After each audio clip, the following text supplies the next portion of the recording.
Yo, what is up, everybody? It's AlbyMTG here, and today I'm sharing with you guys my Pauper deck that I play for Magic Online. This deck is only 2 tickets on Magic Online, so it's very, very cheap, and it's a great way to get started in playing Magic Online as well.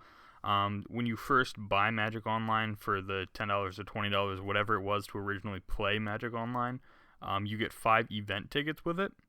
And with those 5 event tickets, you can go ahead and use a trader bot such as like MTGO Traders or something like that to purchase cards so that you can play on Magic Online. And I spent 2 tickets on this deck, and it's been the best 2 tickets I've ever spent. This deck is amazing. It wins matches, wins games, all that kind of stuff. It's so good.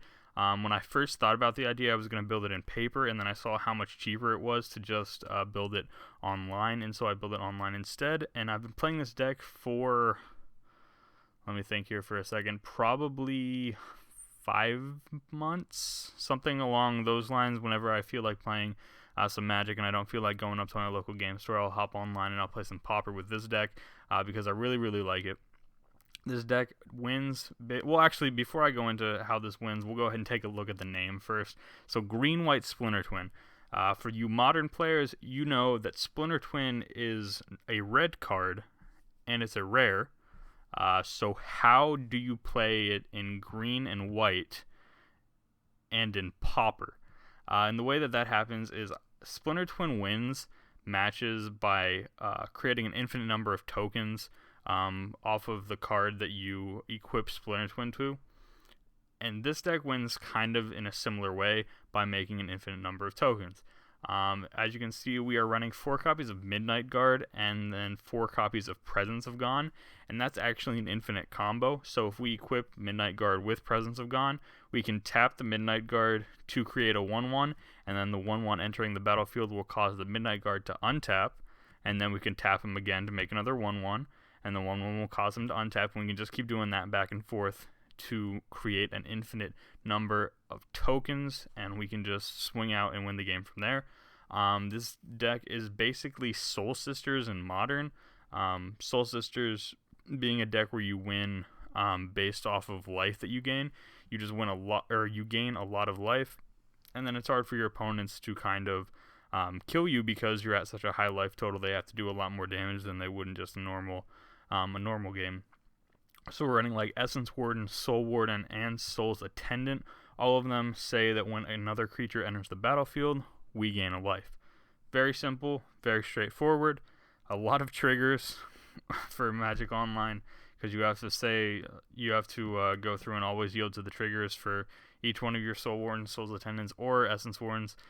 So it gets kind of annoying with all the triggers, but it's definitely worth it because of how fun this deck is. Other than that, we're just running some pretty basic stuff. Squadron Hawk, so we always have some creatures in our hand. Veteran Armor helps us by giving our creatures an additional toughness, so then we can't get blown out by cards like Electrickery, where they can do 1 damage to each creature. That pretty much kills our entire deck except for Thraben Inspector and Veteran Armor, and Midnight Guard as well.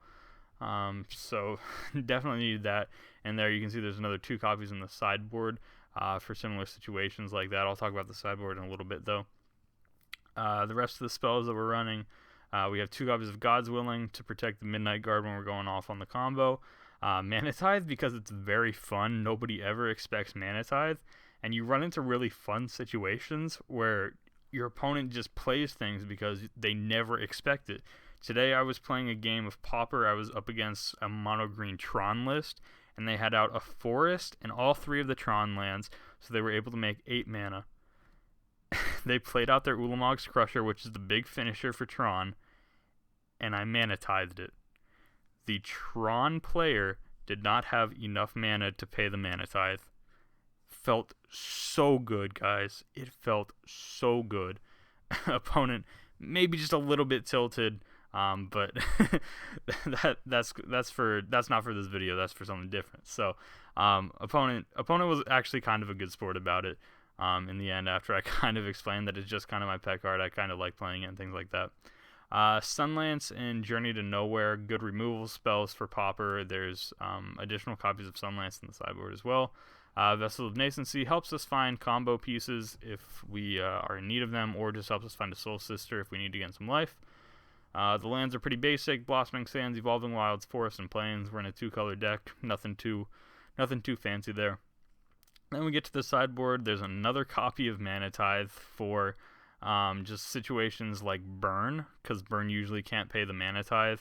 And then also against Burn, we have things like Circle of Protection Red. We have the next card as Relic of Progenitus. If we're going up against the Gurmag Angler decks, sometimes the Delver of Secrets decks, usually they're both together, but Relic of Progenitus will definitely help there. Next is the copies of Sunlands I said before, just a little bit more removal. 3 damage to target non-white creature, so it's not very good against like White Weenie, but in other decks it can be really good. Next is Celestial Flare. It's to beat Boggles, but I think I've only ever played Boggles once in my many months of playing this deck, so it's not it's not too important. Circle of Protection Red, like we said, against Burn can be very good. Felidar Cub, just in case our opponent has, some enchantments or something like that we need to get rid of. Next is Veteran Outlander, which is very... Actually, before I talk about Veteran Outlander, I'll just go to the last card because I'm going to be talking about Veteran Outlander a little bit more. So Veteran Armor, I already said before, there's a lot of cards where it's just like deal 1 damage to each creature. And we definitely need protection from those, so the Veteran Armorers are there. And then next is Valeran Outlander, and it's just a simple 2/2 for 2, very basic, but it has protection from black. So the only way that our opponents can kill it in the mono black matchup, or for like the mono black control deck, which is a very popular deck in Pauper, it's very, very popular. The only way for them to kill that is if they like Chainer's Edict it or something like that, and we don't have any other creatures out on the field. So it's bashing in for 2 every turn. There's nothing they can do about it unless they somehow get us to sacrifice it. And normally that doesn't happen. Normally if I can pull, 2 Valeran Outlanders, or even 1 in some cases, I can just win the game just based off of having those guys just bash in every turn. So it's really nice. I definitely recommend this deck. This deck is very, very fun. If the infinite combo doesn't go off, you can win with the Squadron Hawks as flyers. It's very grindy, very fun. Not so much for your opponent, but for you it'll be very fun. A lot of triggers, a lot of getting used to things, but it's very, very cheap, very, very good, and it'll win you some matches. If you guys do enjoy the deck and you want more deck text, go ahead and tell me in the comment section below. If you guys are planning on building this deck, also tell me that, because I think this deck is amazing. And I'll see you guys next time. Peace.